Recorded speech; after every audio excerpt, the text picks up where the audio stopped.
So the Obamas, after waiting several days, finally came out and endorsed Kamala Harris for President of the United States. Instead of a normal press release, we got this. Kamala! Hello. Hi. Hey there.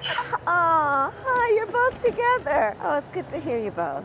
I can't have this phone call without saying to my girl Kamala, I am proud of you. This is going to be historic. We called to say Michelle and I couldn't be prouder to endorse you and to do everything we can to get you through this election and into the Oval Office. Oh, my goodness. Michelle, Brock, this means so much to me. I am looking forward to doing this with the two of you, Doug and I both, and getting out there, being on the road. But most of all, I just want to tell you the words you have spoken and the friendship that you have given over all these years mean more than I can express. So thank you both. It means so much. And we're going to have some fun with this too, aren't we? Sorry to put you through that. I hope you haven't thrown up too much. But this cheesy reality TV shtick stuff will work with the all feels no brain crowd. Queensland has its state election a few days before the presidential election in the US. Queensland Premier Stephen Miles decided to get in with the kids with this little video treat of him discussing his great 50-cent public transport idea. This one and only idea he has, it seems. While, wait for it, making a sandwich. Hi everyone. Well, it's just over a week until all of our public transport becomes 50 cents. As Queensland's new Premier, it was one of the big changes I wanted to make all public transport as cheap as we can, almost free. When I was growing up in Pine Rivers in Petrie, I remember thinking how mad it was that we charged people who travel the furthest. We charge them the most, and they're the ones who otherwise will spend so long on the road creating traffic. I've talked to people who can be spending, 12, 15, 20 bucks a day just on their commute, and this will cut that down to just $1. All of the great cities, they have great rapid public transport, and that's what we're working to build here in southeast Queensland. And this video will work too. He's relatable. He makes his own sandwiches just like we do. Never mind that they're directly taking us all for fools by bribing us with 50-cent bus and train fares for the election. There's no coincidence that this little handout is kicking in just 3 months before the election and will stop with fares going back to normal 3 months after the election. As it must, because Queensland, like Victoria and most other states, simply can't afford it. The government has to fund this with debt. Yep, you'll be paying for it later, kids.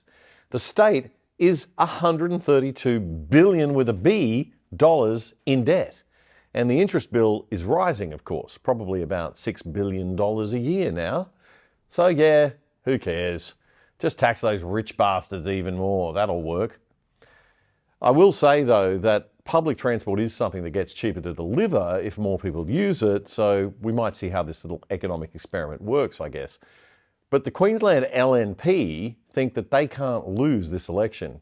They are well ahead in the polls, 57 to 43, and the Labor primary vote is at rock bottom levels historically. So the LNP is playing this same small target game that every losing Liberal National Party team that has faced an election in the last few years around Australia has used. And you'll notice that we have every state in the mainland is Labor and federal Labor. Yeah, so it works well, really does. The idea is small target, right? You don't stand for anything very strongly, so you don't upset anybody, right? Nothing actually conservative or liberal. Just say as little as possible and let the other guys lose. And because of the unpopularity of Labor in Queensland right now, the LNP team will likely fall over the line. But voters are fickle, and state elections can be unpredictable. People make their minds up late, and they're easily persuaded by friendly videos of leaders making sandwiches and being all relatable. Palaszczuk is long forgotten in Queensland now. Meanwhile, back in the United States, Kamala's little cheesy video may just be working a bit. The well-respected Morning Consult poll a few days ago, it has a huge sample size of 11,000 voters, has Harris leading Trump slightly overall at 47% to 46%, up 1 percentage point on last week. And that exceeds the highest level of backing that we gauged for Biden ever at 45%. They've also got third-party candidate support dropping, so now just 4% of voters say that they'd vote for someone other than Trump or Harris if the election was held today. That's the smallest share for independents like RFK Jr. And Morning Consult says Harris's popularity is now at a record high. 50% of voters now view Harris favourably. That's up 7 percentage points from 43 just last week. And while 46% hold unfavourable opinions, that's down from 51%, 5 percentage points down. So not all polls, though, are showing the same trend. The latest Harvard poll, taken this week with a sample of 2,200 people, has Harris in exactly the same spot that Biden was before he dropped out. Trump leading Harris by 3 percentage points, 48 to 45. So who knows? It's bloody close. That's all we can say right now.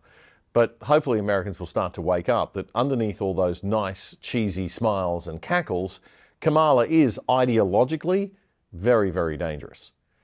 One Fox News host, US commentator and constitutional law expert Mark Levin, had a pretty scary analysis of Harris's thinking.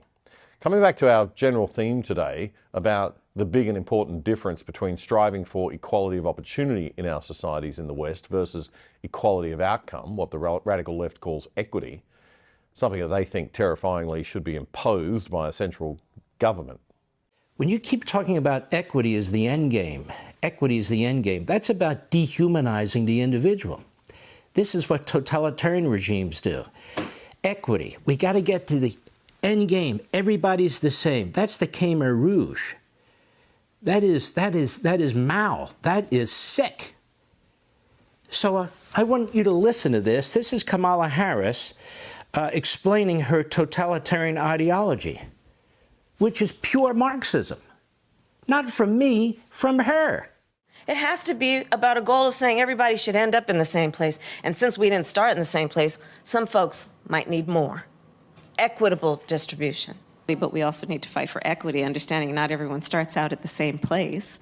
So there's a big difference between equality and equity. Equality suggests often everybody should get the same thing.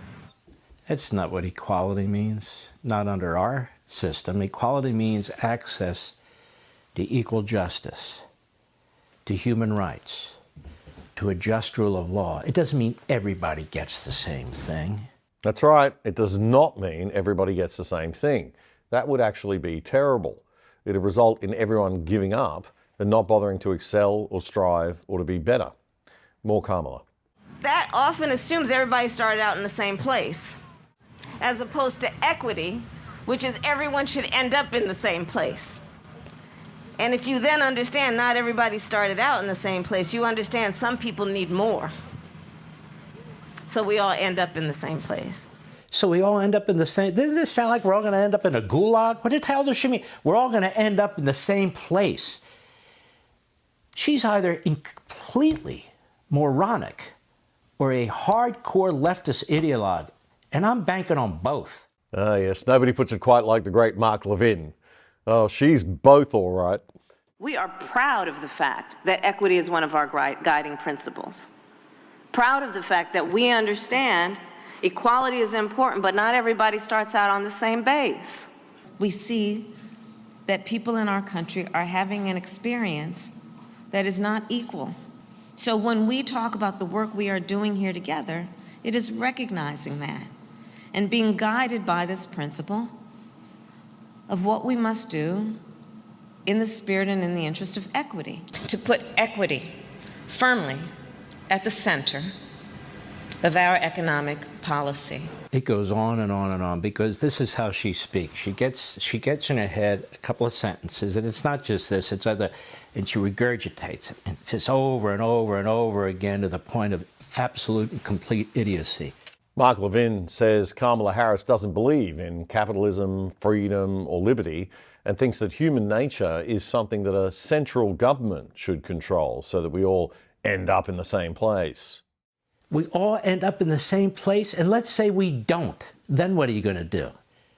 What are you going to do? We've seen this play out throughout the world. Ladies and gentlemen, you heard her. That's a prescription for tyranny and totalitarianism, which leads to horrendous things. She doesn't even embrace the American experiment. She doesn't even know or rejects the founding of America, that it's based on individual liberty. It's not we all end up in the same place. No, we don't all end up in the same place.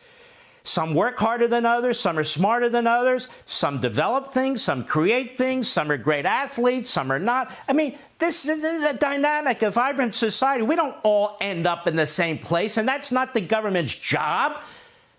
My God, this woman wants to be president of the United States? It's a terrifying thought. Nothing threatens the liberal democracy of the United States like this. Certainly not a pragmatic businessman like Donald Trump, for all of his character flaws. This woman is truly terrifying. Hope you enjoyed that clip. The Other Side is your weekly analysis of the media's best news and commentary without the woke, and we need your support. Please make sure you subscribe to our channel on YouTube and follow us on X at The Other Side on X. It's all totally free to do that. But we could always do with your financial support too. So if you'd like to make a donation, click the Super Thanks button on YouTube with a little $ and thanks on it right under the video frame below. Even a $2 donation will really help us. And if you're watching on YouTube, do check out the full episode that this clip came from right here.